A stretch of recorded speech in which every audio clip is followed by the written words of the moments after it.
Welcome friends, আমি রিয়াজ। আপনারা দেখছেন আপনাদের YouTube channel Mallick education hub. আজকের ভিডিওটি সকল বিএড টেট পাস প্রার্থীদের কাছে খুবই গুরুত্বপূর্ণ হতে চলেছে, কারণ আজকের ভিডিও আমি মধ্যপ্রদেশ সরকার যে বিএডকে প্রাইমারি শিক্ষকতা করার জন্য উঠে পড়ে লেগেছে এবং সেই রিলেটেড যে সুপ্রিম কোর্টে একটি মামলা রয়েছে, সেই মামলার সম্পূর্ণ আপডেট আমি আজকের ভিডিও তুলে ধরবো।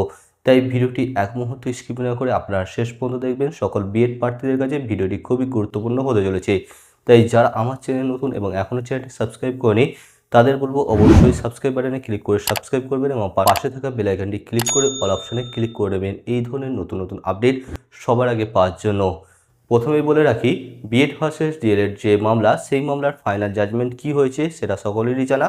সেখানে রায় দিয়েছিল যে কোনোভাবেই আর বিএড প্রার্থীরা প্রাইমারি শিক্ষকতার যোগ্য নয়, অর্থাৎ প্রাইমারিতে বিএডরা পুরোপুরি অবৈধ। এবং তারপরে বেশ কিছু রাজ্যে শিক্ষক নিয়োগ হয়েছে, বেশ কিছু রাজ্যে বিএডকে শর্ত সাপেক্ষ নিয়োগ করা হয়েছে, বেশ কিছু রাজ্যে ইন্টারভিউ হয়ে গিয়েছিল, বেশ কিছু রাজ্যে অনগোয়িং প্রসেস রয়েছে। পশ্চিমবঙ্গে বিএড এবং এনআইএসদের পুরোপুরি বাদ দিয়ে দেওয়া হয়েছে এবং 2022 যে শিক্ষক নিয়োগ হয়েছিল।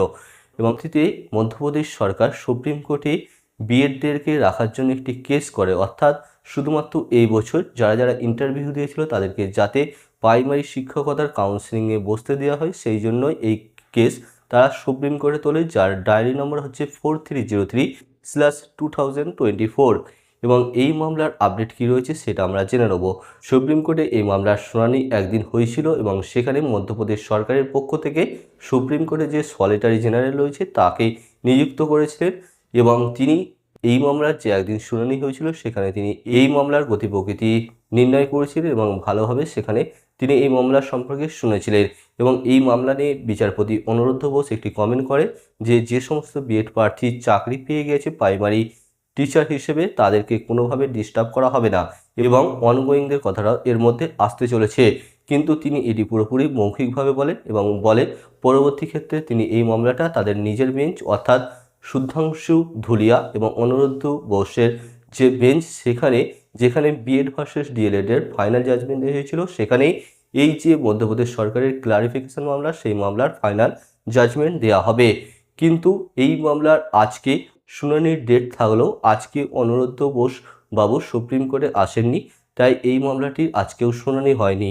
এই মামলার পরবর্তী ডেট রয়েছে 1 মার্চ 2024 তারিখে। 1 মার্চ 2024 তারিখে সকল বিএড প্রার্থীদের নজর থাকবে সুপ্রিম কোর্টে যে সেই দিন কি হতে চলেছে। সুপ্রিম কোর্ট যদি রায় দেয় বিএডদের পক্ষ থেকে, তাহলে বিএডদের কাছে একটা বিশাল বড় খুশির খবর হতে চলেছে, কারণ শুধুমাত্র মধ্যপ্রদেশ সরকারের শিক্ষক নিয়োগের ক্ষেত্রে বিএডদের রায় নয়, সেক্ষেত্রে প্রত্যেক রাজ্য থেকে একটা করে ক্লারিফিকেশন মামলা সুপ্রিম কোর্টে উঠতে চলেছে এবং অনগোয়িং প্রসেসটা অনেকটা পিছিয়ে যেতে চলেছে এবং সেক্ষেত্রে পশ্চিমবঙ্গেও বিএডরা সুযোগ পেতে চলেছেন। তাই পশ্চিমবঙ্গে বা অন্যান্য রাজ্যে বিএডদের যে সুযোগ এখনও শেষ হয়ে যায়নি, তাদের ভাগ্য খুলতে চলেছে মধ্যপ্রদেশ সরকারের ক্লারিফিকেশন মামলা দিয়ে। সেই মামলায় কি হয় সেদিকে সকলের নজর থাকবে। মধ্যপ্রদেশ সরকার বিএডদের প্রাইমারি শিক্ষক নিয়োগের যে শিক্ষকতা করার জন্য যে মামলা সুপ্রিম কোর্টে করেছে, সেই মামলা রায় অনুযায়ী পরবর্তী সময়ে বিএডদের ভাগ্য খুলতেও চলেছে সারা ভারতবর্ষ জুড়ে এবং সেদিকে সকল বিএড প্রার্থীরা এই মামলার রায়ের অপেক্ষা করছে 1 মার্চ, কারণ বিএডদের পক্ষ থেকে অনেক হাইফাই অ্যাডভোকেট দেওয়া হয়েছে সেদিন এবং তার সাথে রয়েছে সলিটারি জেনারেল সুপ্রিম কোর্টের, তিনি এই মামলার নিজে লড়ছেন। তাই বিএডের পক্ষ থেকে করা প্রত্যেকটা ক্লারিফিকেশন মামলা সুপ্রিম কোর্টে খারিজ হয়ে গেছে, কিন্তু এই মামলাটা কি হয় সেদিকে সকলের নজর থাকবে, যেহেতু সুপ্রিম কোর্টের সলিটারি জেনারেল নিজে এই মামলা লড়ছেন মধ্যপ্রদেশ সরকারের পক্ষ থেকে। মধ্যপ্রদেশ সরকারকে বিএডদেরকে প্রাইমারি শিক্ষকতার চাকরিতে বহাল রাখতে পারবে সেদিকে সকলের নজর থাকবে। সেদিকে যদি মধ্যপ্রদেশ সরকারের পক্ষে রায় যায়, তাহলে অনেক কেস সুপ্রিম কোর্টে উঠতে চলেছে বা সুপ্রিম কোর্টে কেস করতে চলেছে বিএড প্রার্থীরা অন্যান্য রাজ্যের। সেক্ষেত্রে বিএডদের পক্ষ থেকে একটা ভাগ্য খুলতে চলেছে। দেখা যাক পরবর্তীতে কি রায় আসে 1 তারিখে।